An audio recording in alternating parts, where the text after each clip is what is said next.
ఇంత గొప్ప రక్షణ నిర్లక్ష్యం చేసిన ఏళ్ళ ఎలాగో తప్పించుకుందువని హెబ్రీయులకు రాసిన పత్రిక 2:3 రాయబడింది.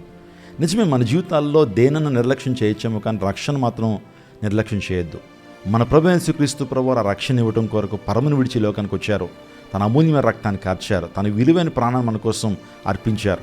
రక్షణ పాత్రను ప్రభు సిద్ధపరిచినప్పుడు ఆ రక్షణ మనం నిర్లక్ష్యం చేయకూడదు. ఈ రోజున రక్షణ నిర్లక్ష్యం చేస్తే ఒకరోజు ఏడుస్తావు. ఇంత గొప్ప రక్షణ నిర్లక్ష్యం చేస్తే ఎలాగ తప్పించుకుంటావు? ఇదే మిక్కిలి అనుకూలమైన సమయం, ఇదే రక్షణ పొందడం అంటే ఏంటి? నువ్వు పాపివని గ్రహించాలి. నీ ప్రతి పాపం క్రీస్తు రక్తం ద్వారా ప్రాయశ్చిత్తం చేయబడుతున్న నమ్మాలి. నువ్వు ప్రభు దగ్గరికి వచ్చి ఆయన వేడుకొని, యేసయ్యా నన్ను రక్షించు, రక్తం చేత నన్ను కడుగు అని ప్రభువుని అడిగితే ప్రభువుని రక్షించి మారు మనసును అనుగ్రహించి నిత్య జీవాన్ని కానుగిస్తారు. నీ జీవితం మారాలండి. నీ బ్రతుకు మారాలి. నీ అలవాట్లు, చూపులు, చేతలు, నడకలు మారాలి. మారు మనసు పొంది రక్షణ పొందాలి. తద్వారా నిత్య నరకాగ్నిగుండాన్ని తప్పించుకుంటావు.